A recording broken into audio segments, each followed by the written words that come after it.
Hello everyone, welcome back to my channel. কেমন আছো সবাই? আই হোপ সবাই খুব ভালো আছো। আজকে হচ্ছে 20 তারিখ, কালী পুজো।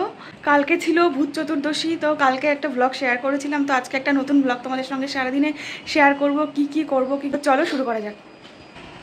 তো দেখো, সকালে ব্রেকফাস্টে খাচ্ছিলাম এখানে মিল্ক টি, বিস্কিট নিয়েছিলাম, আর ওই বাদাম আর গুড়ের যে খাজাগুলো হয় না, ওগুলোই খাচ্ছিলাম একটুখানি। তো সকালের ব্রেকফাস্ট আর সেরকম কিছু খাইনি। তো এই খাওয়া দাওয়ার পরে তারপরে চলে গিয়েছিলাম রান্না করতে। ফার্স্টে দেখো এখানে ভাত বসিয়েছি, আর এদিকে আমি ডাল সেদ্ধ বসিয়েছিলাম। এখানে মটর ডাল রান্না করছি, আর ডালের মধ্যে একটুখানি আলু সেদ্ধ দিয়েছিলাম। আর আজকে রান্না করব পুরো ভেজ, যেহেতু কালী পুজো হয় তাই ইচ্ছে হলো আজকে একটু পুরো ভেজ খাবো। তো এখানে আলু আর ফুলকপি দিয়ে পনিরের একটা তরকারি করব নিরামিষ, তো সেটাই কেটে কুটে সব কিছু করে রেখেছি। এবার পনিরটাকে ফার্স্টে ভেজে তুলে নিয়েছি, তারপরে আলু আর ফুলকপিটাকেও একটুখানি ভেজে নিচ্ছি। ফুলকপিটা একটু ভাপিয়ে নিয়েছিলাম, কারণ যেহেতু এখন নতুন নতুন উঠছে, পোকামাকড় থাকতে পারে। আর এদিকে মশলা কষিয়ে নিচ্ছিলাম, আদা জিরে টমেটো বাটা দিয়েই করছিলাম। আর এটা হচ্ছে গিয়ে কাজু বাদাম আর আমন্ড আর পোস্ত আমি গুঁড়ো করে ফ্রিজে রেখে দিই, তো সেই গুঁড়োটা থেকেই 1 চামচ দিয়েছিলাম। আর নামানোর আগে একটু ঘি গরম মশলা দেবো, ব্যাস এই, আর একটু মিষ্টি দেবো। এটাই হচ্ছে গিয়ে মোটামুটি এইভাবেই তরকারিটা করেছিলাম। আর দেখো ফুলকপিটা দিয়ে কষিয়ে নিয়ে প্রায় ঝোল দিয়ে দিয়েছিলাম। আর এদিকে ডালটাও ফুটছে, আর আলু সেদ্ধটা মেখে রেখেছি। আর অমিত মটর ডাল যেহেতু খেতে চায় না, তো ওর জন্য একটুখানি সেদ্ধ তুলে রেখেছিলাম। দেখো তরকারিটা আমার অলরেডি হয়ে গেছে। আর আগের দিনের মোচা কাটা ছিল, তো সেটা একটুখানি সেদ্ধ করে ফ্রিজে রেখে দেবো, এটা আর করবো না। আর অমিতের জন্য একটুখানি চাটনি করছিলাম। তো এই হয়ে গেল আজকে আমাদের দুপুরের লাঞ্চ। তো এখন বাজে 6:30, আমি অলরেডি রেডি হয়ে গেছি, শাড়ি ফাড়ি পরে নিয়েছি। আর আমাদের পাশে একটা কালী মন্দির আছে, ওখানে একটু যাব পুজো দিতে। পুজো দিয়ে তারপরে যাব আমার বাড়িতে। তো চলো যাওয়া যাক। তো ব্যালকানি থেকে দাঁড়িয়ে একটু বাইরেটা দেখছিলাম, বেশ ভালো লাগছিল। আর এই আমাদের সামনের কাকিমাদের বাড়িতে আজকে না লক্ষ্মী পুজো হয় বিশাল বড় করে, তো সেখানেই আমাদের সবার নিমন্ত্রণ ছিল। তো ওখানে রান্নাবান্না চলছে সমস্ত কিছু। আর একটুখানি এখানে দাঁড়িয়ে তারপরে আমরা বেরিয়ে গিয়েছিলাম আর পুজো দিতে যাব। আর আমি অমিতকে বলছিলাম যে আমাকে কেমন লাগছে একটু ভিডিও করে দিতে। আর পুজো দিতে যাওয়ার জন্য এখানে আমি ফুল মিষ্টি যা যা লাগে, ধূপকাঠি মোমবাতি, তারপর আমি নারকোল নিয়েছিলাম। তো সব কিছু নিয়ে যাচ্ছিলাম মন্দিরে। আর এই মন্দিরটা আমাদের বাড়ির থেকে জাস্ট 2 মিনিট হেঁটে, বা একদমই পাশেই। তো গিয়ে সেখানে পুজোর ডালি ফালি সমস্ত কিছু দিলাম, এখানের মাকে দর্শন করলাম, চারিদিকটা একটুখানি দেখলাম। দেখে দেখো মাকে, এখানকার মাকে তোমাদেরকেও একটুখানি দেখিয়ে দিচ্ছিলাম, এই যেখানকার মা। তো তারপরে এখান থেকে চলে গিয়েছিলাম। আর রাস্তায় ছিল মোটামুটি ভালোই ভিড় ছিল, যে আর সব জায়গায় ঠাকুরও অনেক জায়গায় যাচ্ছে, মানে অনেক প্যান্ডেলে প্যান্ডেলে যাচ্ছে, বা অনেক বাড়িতেও পুজো হবে সেখানেও যাচ্ছে। দেখো এখানে একটা ঠাকুর যাচ্ছে, বেশ ভালো লাগছিলো চারিদিকটা দেখে। দেখতে দেখতে পৌঁছে গেলাম আমাদের বাড়িতে। আর আমাদের বাড়িতে যাওয়ার সময় বাবা মায়ের জন্য নিয়ে গিয়েছিলাম একটু আইসক্রিম, কারণ ওরা তো ভেজিটেরিয়ান, বাইরে সেরকম কিছু খায় না, সেই জন্য একটু আইসক্রিমই নিয়ে গিয়েছিলাম। তারপরে চলে গিয়েছিলাম আমাদের একেবারে ছাদে। তো ওখানে গিয়ে একটু মোমবাতি জ্বালছিলাম। আর এই কাজটা প্রত্যেক বছর আমিই করে থাকি, যেহেতু আমার বাড়ি একদমই পাশে। তো এটা ছোটোবেলা থেকেই আমি আমাদের বাড়িতে প্রত্যেক বছর আমিই করে থাকি। তো ওই জন্যই বলতে পারো এই দিনকে আমি সন্ধেবেলায় যাই বাড়িতে। আর একদম ছাদের ওপর যেহেতু খুব হাওয়া দিচ্ছিলো, তাই অল্প কিছু মোমবাতি জ্বেলেছিলাম, কারণ একদিক থেকে জ্বালাচ্ছিলাম আর একদিক থেকে না নিভে যাচ্ছিলো। তাই এখানে বেশি আর খুব একটা মোমবাতি জ্বালিনি, অল্প কয়েকটা জ্বালছিলাম। আর অমিতও জ্বালছিল আমার সঙ্গে। তো জ্বালার পরে একেবারে নিচে চলে আসি। নিচে এসে বাইরে যে আমাদের গেট ছিল, তো ওখানেই দিচ্ছিলাম, মোমবাতি জ্বালছিলাম। আর এইটা করতে না আমার বেশ ভালো লাগে, প্রতি বছর দারুণ লাগে। আর দেখো চারিদিকে প্রচণ্ড বাজি ফাটছে। আমরা বাড়িতে গিয়েও আমাদের প্ল্যান আছে বাজি ফাটানো। আর এই দিতে দিতে আজকে এতটা বেশি গরম লাগছে না, প্রচণ্ড হচ্ছে ঘেমে যাচ্ছিলাম। তো তারপরে নিচে বাইরে গিয়ে আমি আর আমি বাকি মোমবাতিগুলো শেষ করলাম। সত্যি কথা বলতে আমার খুবই প্রবলেম হচ্ছিলো, কারণ শাড়ি পরতে আমি ভীষণ ভালোবাসি, বাট শাড়ি পরে না আমি একদম সামলাতে পারি না, মানে ঠিকঠাক সব কিছু আমি ম্যানেজ করতে পারি না বলে খুব প্রবলেম হয়। তো এখানে সব কিছু করে আমরা ফিরে আসি বাড়িতে। মানে আর এখানে দেখো প্রচণ্ড ঘেমে গিয়েছিলাম, মানে এমন ঘেমে গিয়েছিলাম মনে হচ্ছে যেন মুখে দেখো জলের ঝাপটা দিয়েছি, প্রচণ্ড গরম ছিল। তো ফেরার সময় চারিদিকে সুন্দর সুন্দর লাইটিং দেখতে দেখতে ফিরছিলাম। আমাদের আজকে আবার ঠাকুর দেখতে বেরোনোরও প্ল্যান আছে বাড়ি গিয়ে। তার আগে বাড়িতে গিয়েও মানে আমরা মোমবাতি বা জ্বালবো, বাজি পোড়াবো। তো আর বাজি আমাদের কেনা হয়নি, আমরা যাওয়ার সময় বাজি কিনে নিয়ে গেছিলাম। আর এদিকে দেখো একটা প্যান্ডেল ছিল, আর চারিদিকে প্রচুর লাইটিং ছিল।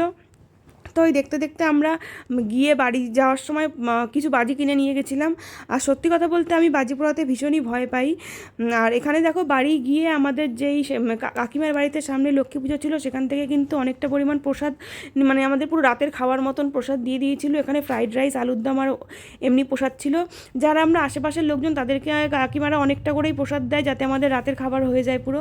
তারপর আমরা এখানে মোমবাতি জ্বাললাম আমাদের ছাদে ব্যালকানিতে জেলে।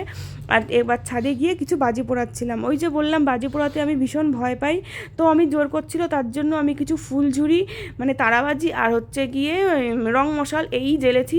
আর বাদ বাকি ওই সব জ্বেলেছে। আমার একদম বাজি পোড়াতে ভাল লাগে না, বিশেষ করে শব্দবাজিটা তো ভীষণই ভয় পাই। রাস্তাঘাটে সবাই জ্বালায়, আমার প্রচণ্ড বিরক্ত লাগে। আর এটা করা উচিতও না, যেহেতু পশুদের যারা পথের পশু আছে তাদের খুবই প্রবলেম হয়। আর অমিত চরকি, তুবড়ি এই সমস্ত অনেক বাজি কিনেছিল, বাট এগুলো কোনোটাই আমি ফাটাতে পারি না। তো তুবড়িগুলো খুবই বাজে ছিল, অনেক বেশি দামও নিয়েছিল, বাট পুরো প্যাকেটটাই খুবই খারাপ ছিল। একটাও ফাটেনি ঠিকঠাক করে, সেটাও তোমাদেরকে দেখাচ্ছি। একটাও ফাটেনি। আর না ওখানে না কয়েকটা না ব্লাস্টও করে গেছিলো, সেই জন্য ওই প্যাকেটটা আমরা আর ফাটাইনি। যে কি না কি হবে, হয়তো পুরো ড্যাম পড়া, হয়তো খারাপ, সেই জন্য ফাটাইনি। তো এগুলোই কয়েকটা ফাটিয়েছি, কিছু ফাটিয়েছিলাম, ও এগুলোই ফাটিয়েছিল। তো ফাটানোর পরে তারপরে আমরা কিন্তু বেরিয়েছিলাম ঠাকুর দেখতে।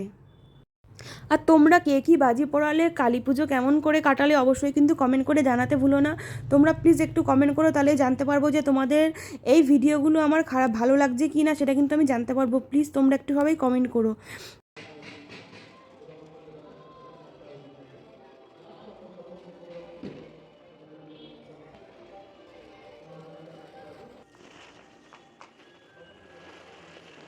আর যেসব তুবড়িগুলো বললাম না তোমাদের ফাটেনি, এই দেখো। আর এইসব কারণেই না আমার না বাজি পোড়াতে ভীষণ ভয় করে, কারণ কখন কোথায় কিভাবে ফাটে। আমি যখন রাস্তা থেকে যাই তখনও যারা রাস্তার সাইডে বাজি পোড়ায় না, আমার ভীষণ ভয় করে ওই বাজি পোড়ানোর সাইড থেকে যেতে। তো যাই হোক, ওকে আমি বারণ করছিলাম, তাও একটুখানি ফাটানোর চেষ্টা করছিল। তো আজকে আমাদের প্ল্যান ছিল মোটামুটি মধ্যমগ্রামেই ঠাকুর দেখা, মানে বারাসাতে যাওয়ার আজকে কোনো প্ল্যান ছিল না। তো বাড়ির আশেপাশে মধ্যমগ্রামে যে ঠাকুরগুলো আছে সেগুলোই দেখবো ভেবেছিলাম। তো এখানে ফার্স্ট প্যান্ডেলে চলে গিয়েছিলাম। এটাই ছিল মোটামুটি প্যান্ডেলের থিমটা। তো তোমাদের যে কটা প্যান্ডেল আমি দেখেছি সব কিছু অল্প অল্প করে দেখানোর চেষ্টা করেছি। আর এই দেখো মধ্যমগ্রাম কালীবাড়ি উল্টো দিকে তোমাদেরকে দেখালাম। আর এই প্যান্ডেলটা ছিল মানে সমাজে যে পুরুষরা থাকে, বাবারা হোক আর যে সমস্ত পুরুষরা থাকে, তাদের যে ভূমিকা সবার ফ্যামিলিতে যেরকম ভূমিকা থাকে, তো সেটাই তুলে ধরার চেষ্টা করেছিল। এই প্যান্ডেলটা ভীষণই ভালো হয়েছিল, বেশ আমার তো বেশি ভালো লেগেছিল। আর তোমাদের সঙ্গে সমস্ত প্যান্ডেলই অল্প বিস্তর আমি শেয়ার করার চেষ্টা করেছি। তোমাদের যদি কারো এটা দেখতে ভালো না লেগে থাকে তোমরা প্লিজ স্কিপ করে যেও, তবে আমি চেষ্টা করেছি সবটা কিছু মোটামুটি শেয়ার করার। এটা ছিল এখানকার মাতৃ প্রতিমাটা। দেন এখানে আরেকটা প্যান্ডেলে গিয়েছিলাম। তো সব পাশাপাশিই ছিল প্যান্ডেলগুলো, যেহেতু আজকে কালী পুজো, তো আজকে অতটা ভিড় ছিল না পুজোর দিন। তো আজকে রাত থেকে আর কালকে পরপর ভাইফোঁটা পর্যন্ত কিন্তু প্রচণ্ড ভিড় হয়, সেই জন্য আজকে আমরা এখানে এসলাম দেখতে। তো এখানে জলের তলায় যে থাকে না, জলের তলায় যে মানে জলের তলাটা পুরো যেরকম হয় তো সমুদ্রের তলায়, তো সেই অনুযায়ী থিমটা করা হয়েছিল। আর এখানে দেখো ঝিনুকের মধ্যে মায়ের একটা খুব সুন্দর মূর্তি ছিল, দেখতে দারুণ ছিল। আর এটা হচ্ছিলো এই মায়ের প্রতিমাটাকে এখানে পুজো করা হচ্ছিল। তো চলে গেলাম নেক্সট আরেকটা প্যান্ডেলে। তো এখানের প্যান্ডেলটা এরকম টাইপের ছিল, আর এই ছিল এখানকার মাতৃ প্রতিমাটা। তো এটা দেখে আমি একটু ফুচকা খাচ্ছিলাম, কারণ ফুচকা না খেলে আমার চলে না, তোমাদেরকে আগেই বলেছি। আর আজকে বাইরে থেকে আর সেরকম কিছু খাবো না, কারণ আজকে যেহেতু পুরো ভেজ খাচ্ছি। আর বাড়িতে তো প্রসাদ রয়েইছে, পুজোর প্রসাদ রয়েছে, তো ওগুলোই বাড়িতে গিয়ে খাবো। দেন চলে আসলাম আরেকটা প্যান্ডেল দেখতে। এই প্যান্ডেলটা আমার বাড়ির পাশে। তো আমার বাড়িতে তো একটু আগে এসেছিলাম, তো আবারও গিয়েছিলাম ওখানে ওই প্যান্ডেলটা দেখতে। আর অনেকটা জায়গা জুড়ে প্যান্ডেলটা হয়েছিল, আর খুব কালারফুল ছিল, ভালোই হয়েছিল মোটামুটি দেখতে। আর এখানকার ঠাকুরটা হচ্ছে গিয়ে তোমাদেরকে দেখাচ্ছি, দেখো। তো এখানেও মোটামুটি টুকটাক ভিড় ছিল, সব প্যান্ডেলে পুজোর জোগাড় যন্ত্র চলছে। তারপরে চলে গেলাম নেক্সট আরেকটা প্যান্ডেলে। এটা হচ্ছে গিয়ে সমস্ত যে খেজুরের পাতা দিয়ে সমস্ত কিছু পুরো প্যান্ডেলের সমস্ত কিছু ভেতরে সব কিছু করা হয়েছিল। এটাও বেশ সুন্দর ছিল। এবছর না দেখছি এখানকার সমস্ত প্যান্ডেলগুলোই না ভীষণ কালারফুল করেছে, বিভিন্ন রঙের, বেশ কালারফুল, দেখতে বেশ ভালো লাগছিল। তো এখানকার ঠাকুরটাও বেশ ভালো হয়েছিল দেখতে। তারপর এখান থেকে আমরা চলে গিয়েছিলাম বাড়ির দিকেই। আর খুব একটা বেশি দেরি করিনি, কারণ অলরেডি অনেকটা রাতই হয়ে গিয়েছিল। কারণ বাড়ি থেকে অলরেডি অনেকটা দেরি করেই তো বেরিয়েছিলাম সমস্ত কিছু করে। আর এই লাস্ট প্যান্ডেলটা ছিল, এটা আমাদের বাড়ির পাশেই, একদম মানে পাশের প্যান্ডেলটাই, আমাদের বাড়ির একদমই পাশে। তো ঘরে ফেরার পথেই এই প্যান্ডেলটা দেখে আমরা ফিরেছি। আর এটা পুরো গাছের ওপরে নির্ভর করে মানে পুরো গাছ দিয়েই মানে এই থিমটা করেছিল, এটাও বেশি ভালো হয়েছিল।